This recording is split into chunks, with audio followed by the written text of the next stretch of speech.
Robert Mueller's witch hunt expands, and it's becoming increasingly evident that we have a dysfunctional Department of Justice.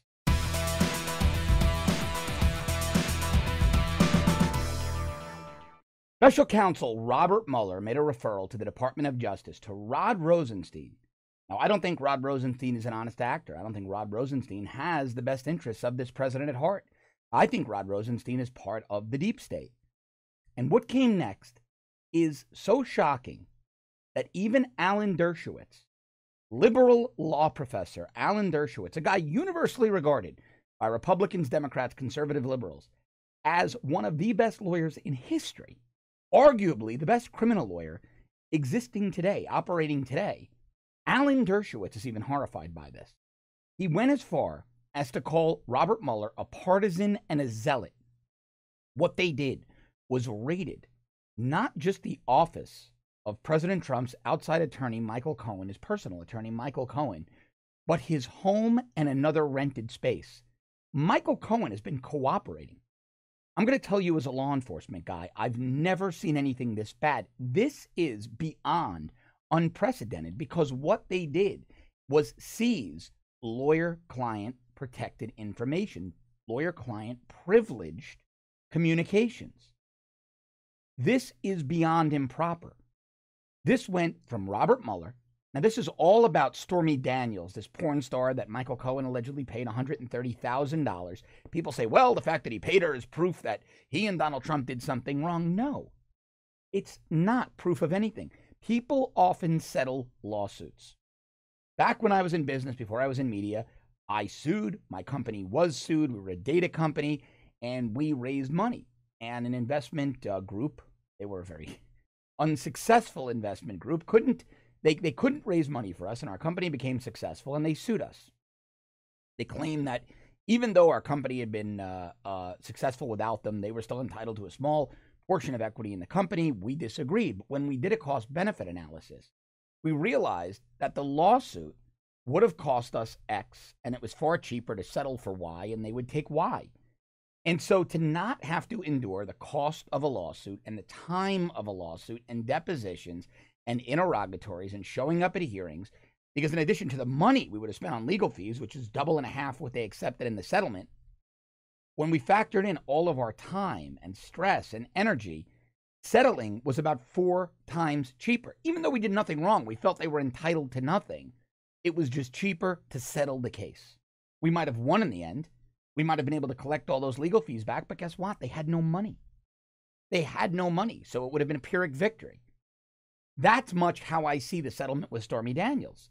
Sometimes it's just cheaper to settle. $130,000 isn't a lot of money to guys like Donald Trump, to guys like Michael Cohen. Cohen makes millions of dollars a year as a lawyer for somebody like Trump and other high-profile clients. So to spend $130,000 to make a problem go away, that's not even really a problem, more of a PR problem. Well, it's pennies on the dollar in the grand scheme, especially when someone is as high profile as Trump.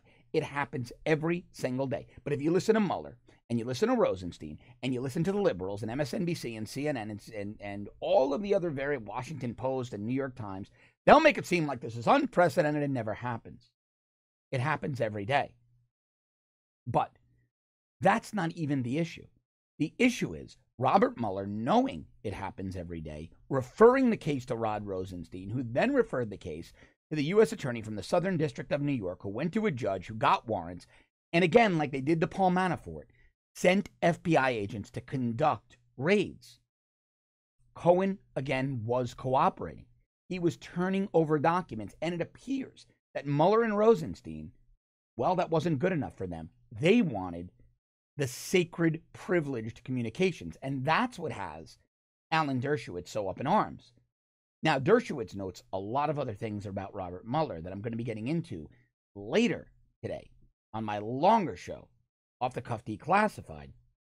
But one thing I want to say here before we go is that Robert Mueller has now stepped over the line. I believe Alan Dershowitz is right. I believe Robert Mueller is a zealot and a partisan. I'm going to tell you about a lot of other things he's done. Very, very disturbing and improper things that Robert Mueller has done in his career, beyond what he did during the anthrax investigation in 2001 when he identified the wrong guy. Robert Mueller, to me, is a very unethical actor. Somebody who operates with impunity, somebody who does whatever he wants to do, and the facts be damned. The founding fathers never intended us to have an unmanageable, operating without oversight, unrestricted, unlimited budget with a crew of investigators, special counsel, who was not confirmed by the Senate, appears to report and answer to no one. He says Rosenstein, but I don't believe that. And I'm going to be giving you much more about that later on as well.